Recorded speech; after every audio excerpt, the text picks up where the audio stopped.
Sir स्वागत है CNBC आवाज़ पर। थैंक यू फॉर जॉइनिंग सबसे पहले इस नई वी क्लास के लिए आपको ढेर सारी शुभकामनाएं। आपने प्राइस काफ़ी अच्छी रखी है 1.40। तो सर क्या ये कब तक रहेगा, मतलब कितने यूनिट है या कुछ टाइम फ्रेम है? सो देखो ये इंट्रोडक्टरी प्राइस है बट हमने दो चीज़ कर रहे हैं इसमें। सबसे पहले तो हमें क्लियर उम्मीद है कि काफ़ी कस्टमर डिमांड होगा, तो हम पहले तो बोल रहे हैं कि इसकी जो प्रायोरिटी हम देंगे हमारे करंट मर्सिडीज बेंज कस्टमर्स को जो बुक करेंगे, बट ऑल्सो जो प्राइस हमें हम इसकी कमिटमेंट देते हैं कि हम यही प्राइस को रखेंगे for all the current booking. So customer को 5 लाख रुपए दे के बुकिंग करना है और जिसने बुक किया है उनको हम ये प्राइस हम मेंटेन करेंगे when ever the car can be delivered. Because गाड़ी की डिलीवरी तो चालू होगी मार्च से, बट वो बैचेस में आएगी, but we will ensure that we maintain the price. But मैं आपको कहना चाहूँगा प्राइस सेकेंडरी है, पहले तो हमने प्रोडक्ट को डिवाइस किया। हमने देखा कि इंडिया में हमको एयरमेटिक सस्पेंशन देना है, हमको AMG लाइन देना है, हमको इंडिविजुअल सीट्स देना है, वेंटिलेटेड सीट्स देना है, साउंड सिस्टम लेटेस्ट देना है, एंड देन हमने सोचा अगर ये सब हमने गाड़ियों में दे दिया तो गाड़ी की कीमत तो 2 करोड़ होगी। इसको हमें ये प्राइस में लाने के लिए हमें लोकलाइज़ करना पड़ा, इसीलिए हमने ये डिसीजन लिया कि इसको लोकलाइज़ करके हम एक एग्रेसिव प्राइस में हम इस गाड़ी को लॉन्च करें। तो सर जो आपने जो लोकलाइज कहा, तो ये क्या CKD है या फिर इसको कुछ कंपोनेंट आप इंडिया के ही इस्तेमाल करते हैं? वो हम जो जैसे बाकी वो गाड़ी के लिए भी करते हैं, हम जो भी कोई पार्ट्स हम इंपोर्ट करते हैं, कोई पार्ट्स हम लोकली सोर्स करते हैं, तो the same supply chain concept will continue for the V class as well. Santosh sir, ये गाड़ी पहले भी आई थी और काफ़ी उस समय हिट भी हुई थी और सबने अप्रिशिएट भी किया था, लेकिन कुछ समय के बाद आप लोगों ने उसको डिसकंटिन्यू कर दिया था और आप इसको फिर से अब आप लोगों ने रीलॉन्च किया है। तो क्या लगता है ये मार्केट थोड़ा सा बढ़ गया है इस सेगमेंट का?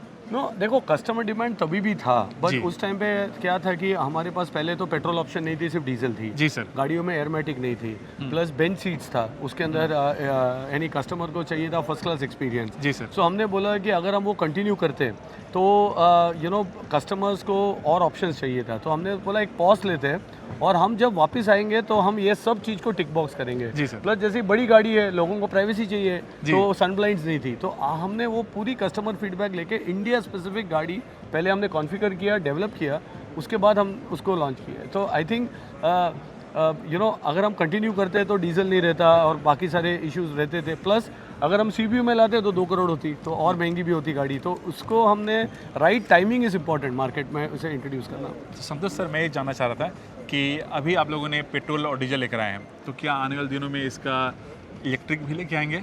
सो देखो ग्लोबली तो एक नई गाड़ी हम लॉन्च कर रहे हैं VLE करके, बट वो अभी ग्लोबल डेब्यू होगी, उसके बाद हम उसको इवैल्यूएट करेंगे। बट इलेक्ट्रिक देखो गाड़ी जो है इसकी रेंज इलेक्ट्रिक में स्टिल 450-500 किलोमीटर की रेंज होगी, जो ग्लोबली है वो लॉन्च कर रहे हैं। तो जो अगर इंडिया में कस्टमर को इंटरसिटी ट्रैवल है तो मे बी उनको थोड़ी हिचकिचाहट होगी, बट सिटी ट्रैवल के लिए काफ़ी अच्छा है। बट वी विल डिसाइड, अगला 1 साल तो नहीं होगा, बट फ्यूचर तो इलेक्ट्रिक ही है, तो जब आएगी ग्लोबल पोर्टफोलियो में हम इंडिया में भी कोशिश करेंगे लाना। सर ये जो मार्केट है, जो वैन का जो मार्केट है लग्जरी का, उसमें काफ़ी छोटा मार्केट है, तो इसमें अपना मार्केट से अगर कितना आप लोग चाह रहे हैं, कितना हम कर सकते हैं?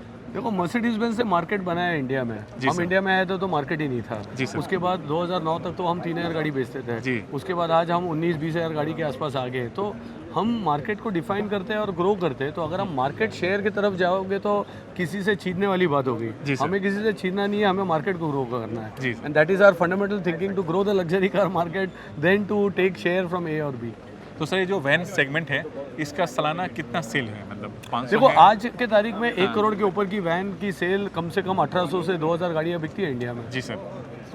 तो हमारा जो कार होगा लग्जरी में तो किसी के पास ये गाड़ी नहीं है। जी sir. So that way we are unique. Of course one और the other player has a car, Japanese manufacturers, couple of them have it, but for us we are more concerned about our customers and our customer profile. Sir अभी sir जो geopolitical जो चल रहे हैं, तो इसमें क्या जो इंपोर्ट जो एक्सपोर्ट हैं दोनों क्या थोड़ा सा ट्रबल होगा? सो देखो अभी तो 2 दिन हुए हैं। जी सर। सो ये कितने दिन चलेगा, कैसे होगा, वो तो बहुत डिफिकल्ट है प्रोग्नोसिस करना। और अभी का प्रोडक्शन तो हमारा अफेक्टेड नहीं है, बिकॉज हमारे पास ऑलवेज थोड़ा बफर स्टॉक होता है, सप्लाई चेन होता है। तो अभी तो शॉर्ट टर्म में तो हमको इम्पैक्ट नहीं देखते, पर अगर ये लॉन्ग टर्म चलता है तो let's see what happens. Santosh sir, अगर वी क्लास को अगर आपको 3 वर्ड्स में डिफाइन करना हो तो आप इसे कैसे करेंगे? 3 वर्ड्स में सबसे पहले बोल actually the private sweet perfectly 3 word में डिस्क्राइब करते हैं। आपकी ओन प्राइवेट स्वीट है जहाँ आप कुकून है, आप बैठ के आप काम भी कर सकते हो, रिलैक्स भी कर सकते हो और आपके फैमिली के टाइम भी आप एंजॉय कर सकते हो। सर जो CLA है इलेक्ट्रिक उसका प्राइस कब अनाउंस कर रहे हैं? उसका प्राइस अनाउंसमेंट होगा अप्रैल में, गाड़ी भी लॉन्च करेंगे अप्रैल में। जी सर। अभी तो हम गाड़ियों की थोड़ा ड्राइव दिए जर्नलिस्ट फ्रेंड्स को, और वो it is the most intelligent Mercedes Benz ever. So जी सर। वहाँ हमारा फोकस होगा as a technology warrior, not as a price warrior. So गाड़ी की कीमत आप बोल रहे हो तो आज अगर आप गूगल कर लो और जर्मनी में देख लो तो प्राइस है 60,000 यूरो उस गाड़ी की। तो आइडियली तो गाड़ी अगर हम ये टैक्सेस और ड्यूटी के साथ इंडिया में लाए तो 70-80 लाख की होगी, पर हम 60 लाख के आसपास की प्राइसिंग करेंगे उसमें। ओके, तो सर अप्रैल में क्या मतलब फर्स्ट वीक सेकंड वीक तक आप लोग उसको लॉन्च कर देंगे? वो अभी देखो वो European car of the year है, काफ़ी डिमांड भी है यूरोप जी में। सर। तो पहली बात तो हम कोशिश कर रहे हैं कि हम थोड़ी बेसिक लेवल ऑफ कार हम सिक्योर करें इंडिया के लिए, जी सर। उसके बाद हम लॉन्च करें। तो इसी वजह से वो क्लैरिटी नहीं है, बट अप्रैल में somewhere in April we will be able to launch. Santosh sir उसको भी क्या मेड इन इंडिया करेंगे आप लोग या फिर? नहीं जी, वो गाड़ी का सप्लाई चेन कॉन्सेप्ट नहीं है जी और लोकलाइजिंग, सो वो गाड़ी CBU ही रहेगी, बट प्राइसिंग हम CKD की करेंगे। Santosh sir thank you. Thanks for joining us. Thank you.